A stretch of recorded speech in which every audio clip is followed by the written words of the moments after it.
Allô tout le monde! Je vais ouvrir Facebook juste devant moi pour vous voir. J'espère que ça va bien. Là, j'ai des bruits de fond de construction. Cette semaine, c'est vraiment intense. J'espère que ça sera pas trop pire. Si ça fait trop de bruit, je vais juste arrêter le live. J'espère que ça va être correct. Dites-moi un petit coucou quand vous êtes là, que je puisse voir c'est qui est là en live. On...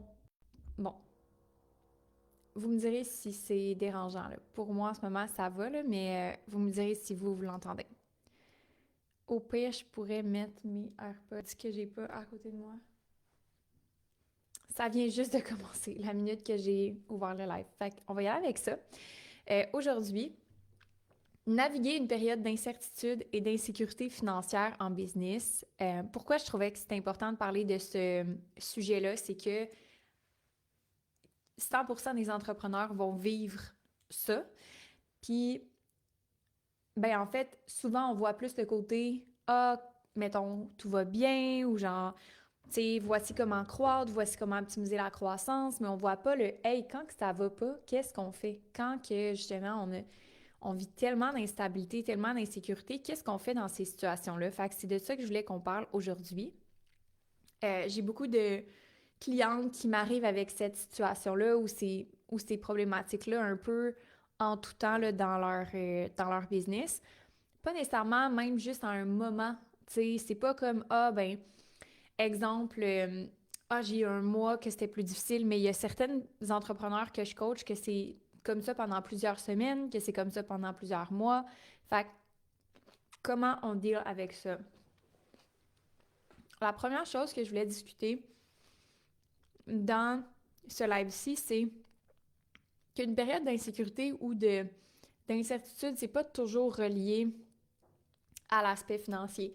Des fois, c'est relié à une situation qu'on vit personnellement, puis ça nous crée un stress supplémentaire.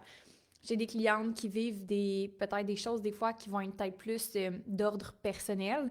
Fait que non, ça n'a pas rapport nécessairement avec les finances de leur business, sauf que ça crée un stress financier supplémentaire sur la business. Donc, tellement normal là, d'avoir des phases de notre vie qu'on ressent plus d'anxiété financière, qu'on ressent aussi plus d'incertitude par rapport à son entreprise. Puis parfois, ça n'a même pas rapport. En fait, je dirais, la plupart du temps, ça n'a pas rapport avec sa business. Puis oui, il y a des fois que ça a rapport avec la business. Donc, il faut juste le normaliser. Je dirais que 100% des entrepreneurs vont passer par là à un moment ou à un autre de leur évolution. Fait que t'es pas anormal de ressentir de l'insécurité puis de l'incertitude.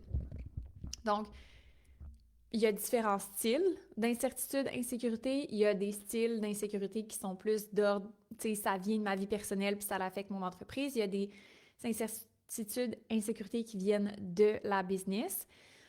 Et dans ces paramètres-là, il y a toujours une question de est-ce que c'est des vrais risques ou c'est des risques que toi, tu as imaginés ou que tu ressens. OK? Fait il y a une question de perception là-dedans. Allô, Julie, j'espère que ça va bien.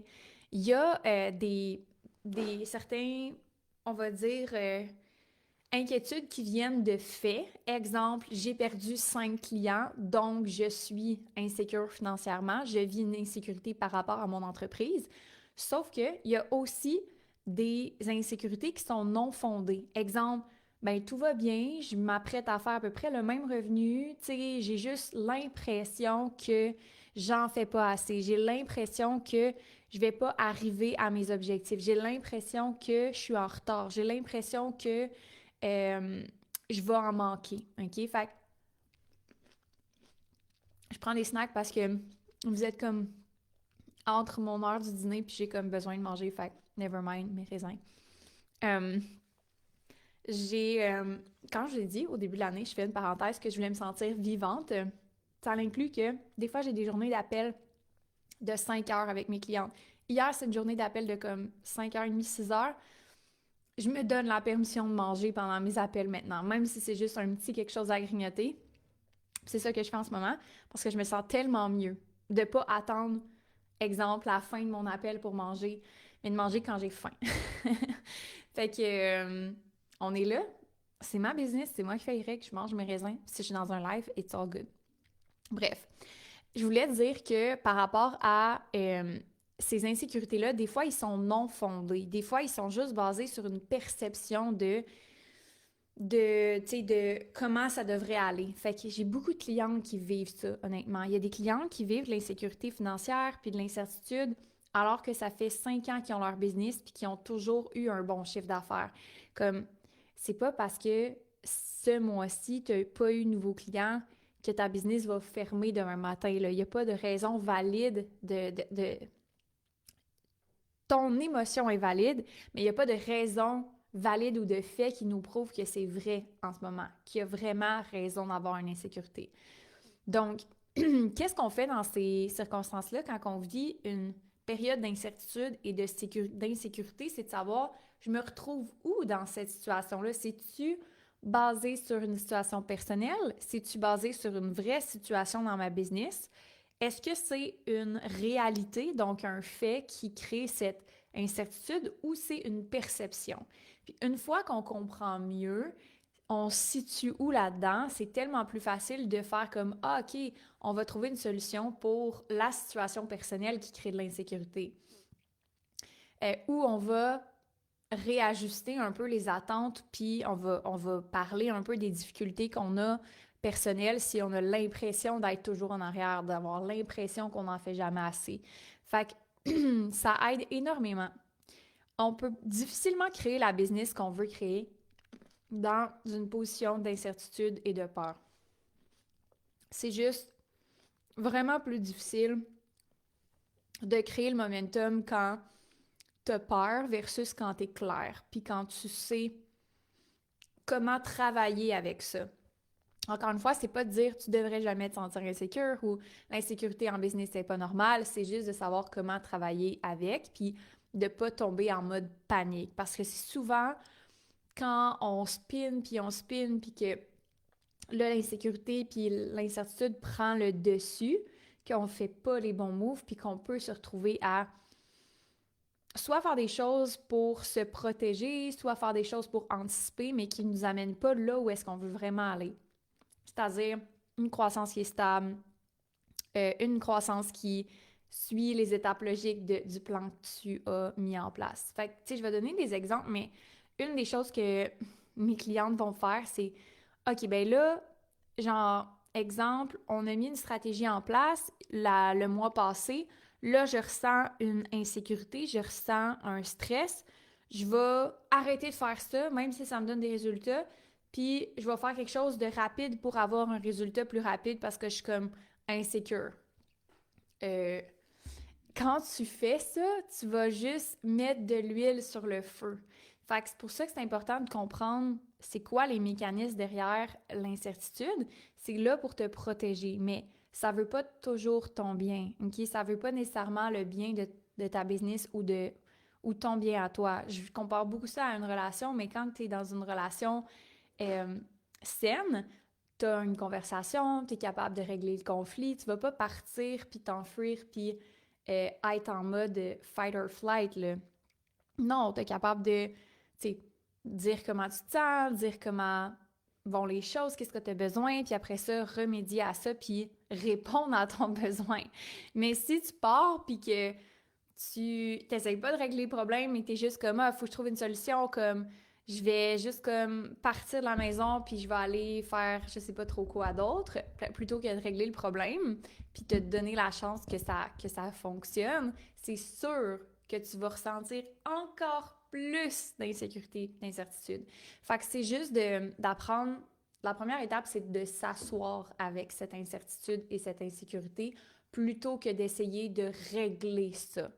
Fait que ça, c'est la première étape. À place d'essayer de fuir l'incertitude, l'insécurité, il faut que tu t'assoies avec. Puis pour t'asseoir avec, tu dois comprendre ça vient d'où. Est-ce que c'est vrai? Est-ce que c'est une perception? Est-ce que c'est personnel? Est-ce que c'est de ma business? Puis là, une fois que tu t'assois avec cette vérité-là, tu es comme, OK, c'est juste une perception. J'ai le droit de me sentir comme ça. Maintenant, est-ce que c'est vraiment, vraiment, vraiment ça que je veux? De me sentir comme ça? Est-ce que c'est vraiment la réalité? Puis comment je peux me ramener un peu plus dans une étape de réalité si tu es dans juste une fausse perception d'insécurité? Si dans une fausse perception d'insécurité, ce que tu veux faire, c'est regarder le data, OK? Et je sais que ça, il y a beaucoup de mes clientes qui, avant qu'on travaille ensemble, ils sont comme « Ah mon Dieu, le data, ah mon Dieu, je veux pas regarder mes chiffres. » Je déteste ça, mais pourtant, c'est vraiment ça qui fait que elles se sortent d'une période d'insécurité parce que quand on regarde le data, on regarde souvent que la plupart du temps, ça va mieux que tu penses. Ça va définitivement mieux que le trois quarts des entreprises pensent quand tu fais vraiment comme l'introspection, puis que tu regardes les chiffres, tu compares des périodes, ça va souvent mieux que tu penses. La plupart du temps. Comme si j'ai à regarder beaucoup de business en diagnostic avec des clientes, la plupart du temps, le data nous prouve que ça va mieux que tu penses. Fait que ça, c'est juste rassurant parce que si tu regardes ton data, non seulement ça va te pointer dans la bonne direction sur qu'est-ce que tu dois fixer. Est-ce que tu as trop de dépenses? Est-ce que tu n'as pas assez de revenus? Est-ce que tes sources de revenus, on peut les optimiser? Est-ce que, bon, insère toutes les choses que tu peux conclure en regardant ton data. Mais en plus d'avoir cette clarté-là, la plupart du temps, c'est souvent plus positif que tu penses. Fait qu'il y en a qui redoutent beaucoup, puis ça les nuit énormément parce que justement, tant qu'ils n'ont pas cette clarté-là, cette réassurance-là, ils continuent de nourrir l'incertitude, l'insécurité tant qu'ils n'ont pas cette clarté-là puis cette vision-là. Donc, c'est la même chose en marketing, hein? Tu sais, comme, mettons, là, je parle de finances, mais si tu regardes, exemple, tes publications, si tu regardes ton marketing, si tu regardes ta vie d'ensemble, puis que tu dis comme, ah, ce post-là n'a pas bien marché, genre, je suis pas bonne en marketing, je vais plus avoir de clients, je vais... Bon, OK, on peut tomber dans ces patterns-là, mais si tu zoomes out puis tu regardes ton data de façon globale, c'est probablement mieux que tu penses. Fait que le data sert à, une fois que tu t'es assise avec l'insécurité, puis tu es comme, OK, je deal avec ça en ce moment, comment je peux naviguer avec ça? Le data vient supporter ça pour te donner la clarté, puis t'enligner vers la prochaine bonne étape sans partir dans toutes les directions parce que tu ressens cette insécurité-là. Puis, une autre chose, c'est de te donner le droit de te sentir insécure, de te sentir comme pas 100% confiante, 100% en maîtrise, que tu ressens un petit peu de tension. C'est vraiment normal. Ça, c'est la troisième étape, c'est autre que avoir le data, puis oui, comprendre. C'est correct dans une business de ressentir ça. T'sais, les business en soi, c'est la chose, une des choses les plus incertaines, insécurisantes pour le fait que il y a beaucoup de risques associés à ça. Donc, on pourrait argumenter en disant qu'un travail peut te renvoyer demain matin, sauf qu'un travail ne te demande pas d'investir des milliers de dollars à chaque mois de ta propre argent pour la croissance de ta business. Fait il y a différents risques associés à l'entrepreneuriat, puis plus que ça avance, plus que les risques sont élevés, plus que tu prends des risques pour la croissance. Donc, naviguer cette incertitude et cette insécurité va faire partie de ton parcours d'entrepreneur. Fait que de dire, OK, je me donne le droit à cette période-là, OK, je me donne le droit de vivre ça, c'est normal, puis de regarder comment je peux m'outiller maintenant. Qu'est-ce qui me fait du bien quand je suis dans une période d'incertitude, d'insécurité? Qu'est-ce qui me fait du bien? Est-ce que c'est d'en parler à des gens autour de moi? Est-ce que c'est de pas en parler, juste me changer les idées, penser à autre chose? Est-ce que c'est de faire un peu plus de sport, un peu plus d'activité physique? Est-ce que c'est de me fixer des petits objectifs, d'avoir comme à chaque semaine des choses un petit peu plus accessibles, un peu plus petites, un peu plus tangibles à faire? Comme ça, je sais que je me focus sur une chose en particulier. Toutes les réponses sont bonnes, mais dans cette période-là, il faut que tu te demandes, OK, comment je peux me mettre dans le meilleur mindset pour naviguer cette période-là tant que j'ai pas repris la confiance puis que j'ai pas un certain sentiment de, on va dire, un sentiment de contrôle sur soit la situation que je vis dans ma business ou la situation que je vis personnelle. Fait que je viens de voir que j'ai fait une erreur dans business. Il manque un S. ça me dérange. Je vais le noter. OK, parfait. Fait que ce que je disais par rapport à ça, c'est que peu importe ce qui te fait du bien dans cette période-là, peu importe ce que tu mets en place, comme je dis, ça peut être des petites habitudes que vous faites à chaque jour, ça peut être vraiment des objectifs que vous fixez dans la semaine, ça peut être plus de sport, plus de choses qui vous font du bien, etc. Mais de vraiment vous éloigner un peu de je dois faire quelque chose pour régler ce problème-là. Parce que, justement, comme je dis, si le problème est l'insécurité, plus que vous concentrez sur l'insécurité, plus que vous allez créer des choses qui vont vous rendre insécure. Vous allez faire des actions qui vont vous rendre encore plus insécure. Vous allez créer des contextes puis des scénarios qui vont vous rendre encore plus insécure. J'ai une cliente, puis je vais un peu changer la réalité, mais que je pense qu'elle était venue me voir il y a comme... Ça faisait même pas un mois qu'on travaillait ensemble à ce moment-là.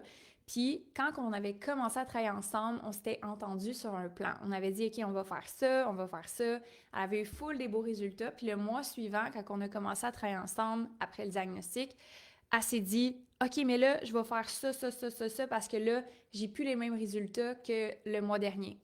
Mais c'est sûr qu'on a perdu un momentum.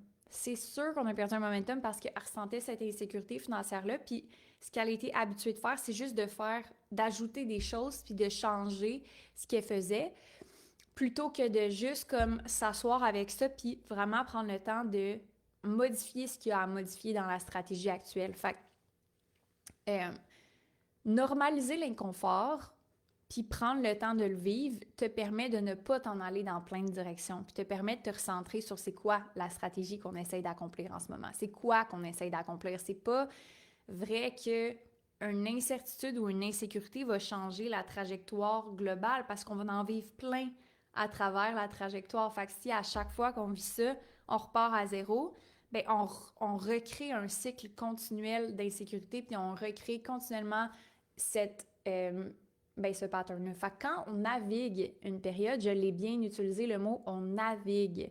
On n'essaye pas que ça aille mieux. C'est correct que ça soit insécurisant d'être entrepreneur. C'est correct qu'on vive des insécurités. On peut mettre des outils en place pour que ça aille mieux, pour te supporter dans ton mindset.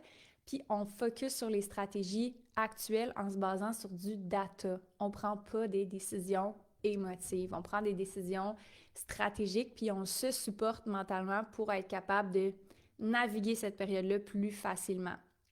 Fait que si j'ai à résumer ça, en quelques phrases, c'est de ne pas essayer d'enlever ou de supprimer la période d'incertitude et d'insécurité. C'est la pire chose que vous pouvez faire. En essayant d'étouffer ça, en essayant de trouver une solution, en essayant de fixer ça, ça va juste créer l'effet opposé.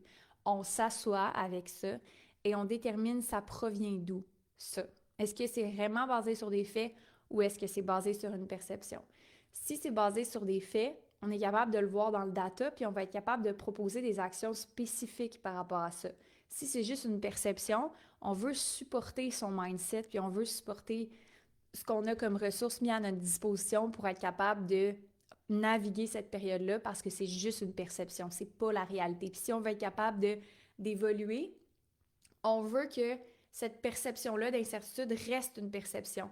Donc, on va être capable de continuer la stratégie, puis si on revient une autre phase, on va surfer sur la vague, mais on va continuer la stratégie, puis c'est comme ça qu'on navigue l'entrepreneuriat. C'est en laissant pas l'émotion dominer les actions qu'on fait, mais en laissant de la place pour ça, mais en supportant ses décisions par du data et non son ressenti. Fait que c'est ça que j'avais à vous dire aujourd'hui. Heureusement, on n'a pas eu trop de distractions, fait que je suis vraiment contente. Si vous écoutez le live en replay, je vous invite à me le mentionner. Je sais aussi qu'il y en a qui l'écoutent sur YouTube, donc salut à celles qui sont sur YouTube. On se retrouve dans un prochain live dans 2 semaines ici. Vous pouvez écouter aussi les autres lives en replay qui sont disponibles sur le groupe et sur la chaîne YouTube. Puis, ça a été un plaisir d'être avec vous aujourd'hui. Bye tout le monde!